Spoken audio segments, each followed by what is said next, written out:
ഛത്താപ്പച്ച cinema കണ്ടു. Cinema കൊള്ളാം, ഒരു വൺ ടൈം വാച്ചൊക്കെ ഉണ്ട്. പക്ഷേ എനിക്കതിൽ കുറച്ച് ഇഷ്ടപ്പെടാത്തതെന്ന് പറയുമ്പോൾ ഫസ്റ്റ് സിനിമ തുടങ്ങി കുറച്ചങ്ങോട്ട് കഴിയുമ്പോഴത്തേക്കും നമുക്കൊന്ന് ഒരു ഹൈ മൊമെൻ്റ് ഇല്ലാത്ത പോലെ സിനിമയ്ക്കകത്ത് ഇങ്ങനെ സ്ലോ ആയിട്ട് ഇങ്ങനെ പോകുന്നുണ്ടായിരുന്നു. പക്ഷേ അതിലൊരു കുട്ടിയുണ്ടല്ലോ, നമ്മുടെ റോഷൻ മാത്യുവിൻ്റെ മകളായിട്ട് അഭിനയിച്ച ആ ചെറിയ കുട്ടി, അതിൻ്റെ ഡയലോഗ് ഒക്കെ ഡെലിവറി ചെയ്യുന്നതും പിന്നെ അതിൻ്റെ കുറച്ച് എക്സ്പ്രഷൻസ് എല്ലാം ഫോഴ്സ്ഡായിട്ട് എനിക്ക് തോന്നി. ആൾക്കാർ അത് പറഞ്ഞ് ചെയ്യിക്കുമല്ലോ, ഇങ്ങനെ ചെയ്യണം അങ്ങനെ ചെയ്യണം എന്നൊക്കെ, അതൊരു ഭയങ്കര ഓവറായിട്ട് എനിക്ക് തോന്നി. അതുപോലെ ഈ നമ്മുടെ മിഥുൻ്റെ ഭാര്യ ഉണ്ടല്ലോ, അതിൽ മറ്റേ റെഫറായിട്ട് തന്നെ അവരുടെ ആക്ടിങ്ങും എനിക്കങ്ങനെ തോന്നി. കുറച്ച് ഓവറായ പോലെ, റീലിൽ ചെയ്യുന്ന പോലെ തന്നെ അതിന്ന് കുറച്ചൊന്ന് ടോൺ ഡൗൺ ചെയ്തിട്ടുണ്ട്. പക്ഷേ എന്നിട്ടും അത്ര അങ്ങോട്ട് ആ സിനിമയ്ക്കുമായിട്ട് അവർ വിട്ടു നിൽക്കുന്ന പോലെ എനിക്ക് തോന്നി. പിന്നെ ഉള്ളതെന്ന് പറയുമ്പോൾ ബാക്കിയൊക്കെ ഓക്കെ ആണ് സിനിമയ്ക്ക്. അതൊരു മമ്മൂട്ടിയുടെ ക്യാമിയോ, എനിക്ക് ക്യാമിയോ എന്ന് പറയാനായിട്ട് അതിൻ്റെ അകത്ത് മമ്മൂട്ടിക്ക് ഒന്നും ചെയ്യാറില്ല. വെറുതെ വന്നു, മമ്മൂട്ടിയിൽ വന്നാലും വന്നില്ലെങ്കിലും ഒരു പ്രശ്നമില്ലായിരുന്നു. എന്ന് വെച്ചാൽ വെറുതെ വന്നിട്ട് എന്തൊക്കെയോ കാണിക്കണമെന്നൊക്കെ ഞാൻ വിചാരിച്ചു. പക്ഷേ പുള്ളി അവിടെ കസേരയിട്ട് ഇരിപ്പായി.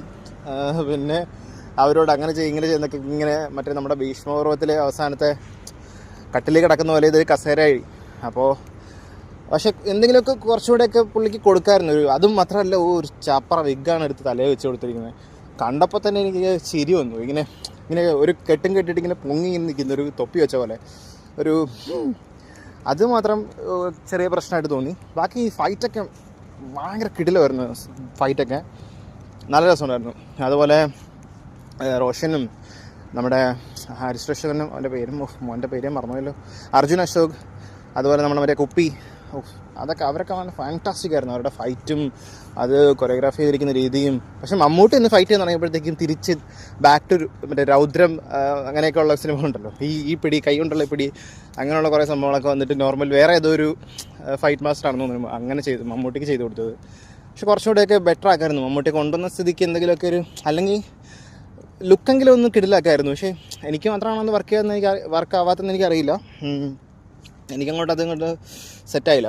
പക്ഷേ പൊളി പടമായിരുന്നു. എന്തായാലും നമുക്കൊരു നല്ല ത്രില്ലടിച്ച് കാണാൻ പറ്റിയ നല്ല ഫൈറ്റൊക്കെ അതിനകത്തുണ്ട്, നല്ല രസമുണ്ട് കാണാനായിട്ട്. അതുപോലെ അതിലുള്ള കുറേ ന്യൂ ആക്ടേഴ്സൊക്കെ അതിനകത്ത് വരുന്നുണ്ടല്ലോ ഫൈറ്റ് ചെയ്യുന്നത്, റെട്രോക്ലി എന്നൊക്കെ പറഞ്ഞിട്ടൊക്കെ കിട്ടില്ല വരുന്നു. അതൊക്കെ നൈസ്.